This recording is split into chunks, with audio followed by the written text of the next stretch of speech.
De l'autre côté de la place, à l'ouest, le plus célèbre monument sibylien, le palais Brukenthal.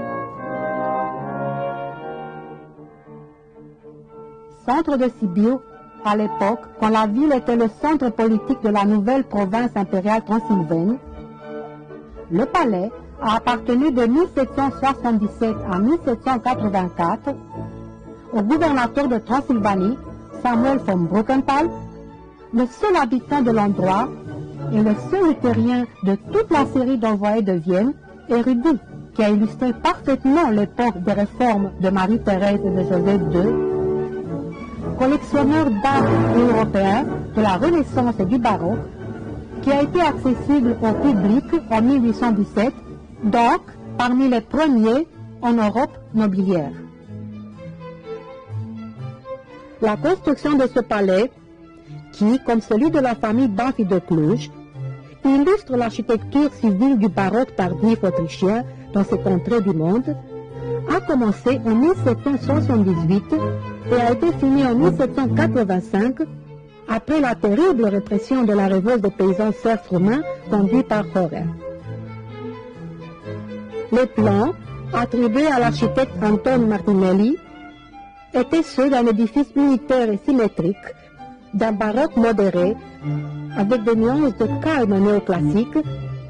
avec une verticalité accentuée par les pilastres doublés et par la haute toiture mansardée.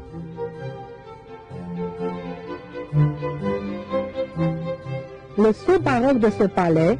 peut être reconnu sur cette façade principale dans l'encadrement du portail de l'entrée, où il y a le blason du baron Samuel von Brukenthal accompagné de masques, d'irlandes et urnes. Une pièce similaire se trouve au palais Kinsky à Vienne. Cette sculpture est l'œuvre de Simeon Hofmeier, qui est aussi l'auteur du portail aux Atlants,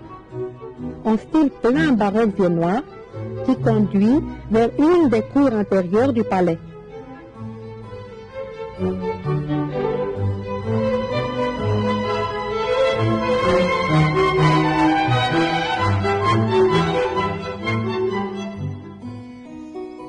D'autre part, les motifs classiques de la fin du XVIIIe siècle peuvent être vus à l'intérieur du premier étage, dénommé de gala,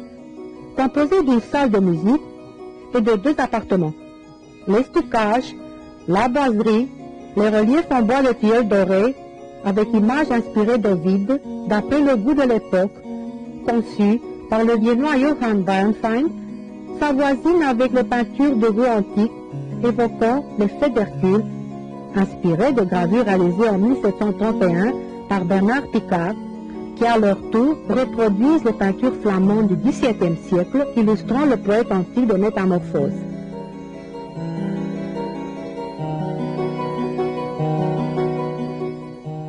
Les candélabres de bois doré, les papiers peints, conçus par Nikolaus Jaffer d'Eisenstadt et Johann Taufer de Vienne, les élégants poêles en faïence viennoise, même la ferronnerie ou les vitres initiales, gardées jusqu'à nos jours, font du palais musée Brukenthal un des plus représentatifs monuments de l'Europe est centrale du siècle des Lumières.